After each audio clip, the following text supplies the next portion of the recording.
Hello everyone, welcome. তোমাদেরকে আজকের এই ভিডিওতে স্বাগত জানাই। তো তোমরা জানো, কাল অর্থাৎ 26 তারিখ ছিল যুবসাথীর ফর্ম জমা দেওয়ার শেষ তারিখ। তোমরা বিভিন্ন দুয়ারে সরকার ক্যাম্প বা অনলাইনে হয়তো তোমাদের যে যুবসাথীর ফর্মটা সঠিকভাবে সাবমিট করেছো। তো এই যে তোমরা সাবমিট করেছো, সেটা আদৌ সঠিকভাবে সাবমিট হয়েছে কি না, তো সেটা কিভাবে তোমরা জানবে, অর্থাৎ যুবসাথীর ফর্ম যে তোমরা জমা করেছো তার স্ট্যাটাসটা কিভাবে দেখবে, সেটাই তোমাদেরকে আজকে এই ভিডিওতে জানাবো। তো ভিডিওটি অবশ্যই শেষ পর্যন্ত দেখো। আশা করি তোমরা তোমাদের ফর্মটা সঠিকভাবে জমা পড়লো কি না সেটা তোমরা যাচাই করতে পারবে নিজেরাই নিজেদের ফোন থেকে। তো এর জন্য তোমার যেটা দরকার সেটা হচ্ছে, তুমি যে ফোন নাম্বারটা যুবসাথীর ফর্মে দিয়েছিলে বা অনলাইনে অ্যাপ্লিকেশন করার সময় যে ফোন নাম্বারটা দিয়েছিলে সেটা লাগবে। সেটা হলেই কিন্তু হয়ে যাবে। তাহলে চলো দেখে নিই কীভাবে আমরা যুবসাথীর স্ট্যাটাসটা চেক করব।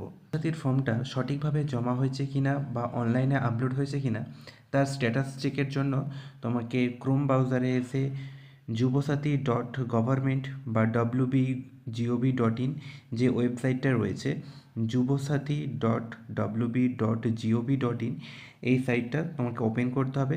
তো এই সাইটটা ওপেন করার পর এই ধরনের একটা ইন্টারফেস দেখা যাবে। তো তারপরে তোমরা যদি একটু নিচে স্ক্রোল করে আসো, এখানে একটা অপশন আসবে চেক স্ট্যাটাস। তো এখানে আমরা ক্লিক করব। এখানে ক্লিক করলে আমরা এই যে পেজটা, এই পেজটাই চলে আসবো।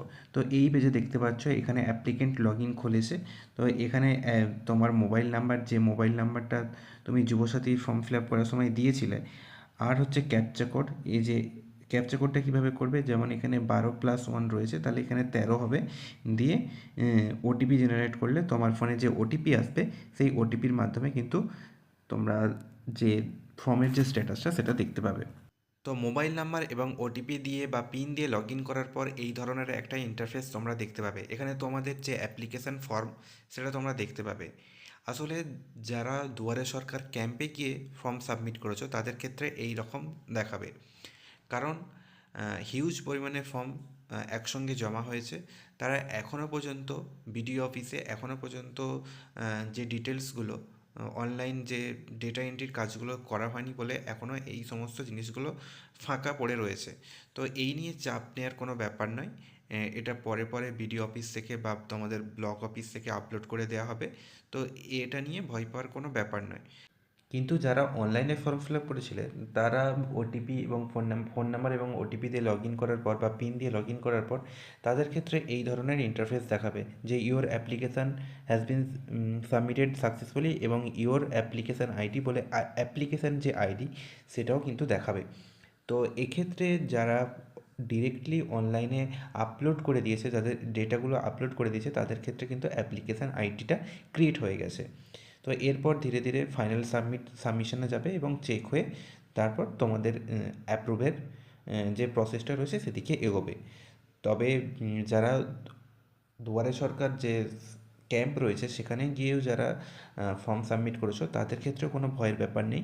এই কাজগুলো কিন্তু ধীরে ধীরে ব্লক অফিস থেকে এবার করা শুরু হবে। তখনও তোমরা তোমাদের অ্যাপ্লিকেশান আইডি পেয়ে যাবে। তোমরা কিছুদিন পরে তোমাদের ফোন নাম্বার দিয়ে এবং ওটিপি দিয়ে যদি লগ ইন করো সেক্ষেত্রেও তোমরা তোমাদের এই যে অ্যাপ্লিকেশান আইডিটা দেখতে পাবে। তো এই নিয়ে ভয় পাওয়ার কোনো ব্যাপার নেই। ওই প্রসেসের ওই যে কাজটা বাকি রয়েছে, ডেটা এন্ট্রির কাজটা বাকি রয়েছে, কারণ একসঙ্গে হিউজ পরিমাণ ফর্ম জমা হয়েছে, ডেটা এন্ট্রি বাকি রয়েছে, সেজন্য তোমাদের এখন দেখাচ্ছে না তোমাদের অ্যাপ্লিকেশান আইডিটা।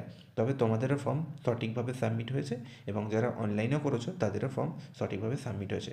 তো এই ছিল আজকের ভিডিও। তো এইভাবেই কিন্তু তোমরা তোমাদের যুবসাথীর যে স্ট্যাটাস সেটা চেক করতে পারো। আশা করি ভিডিওটা তোমাদের ভালো লেগেছে। ভালো লাগলে লাইক করে দিও এবং চ্যানেলে নতুন হলে চ্যানেলটিকে অবশ্যই সাবস্ক্রাইব করে দিও।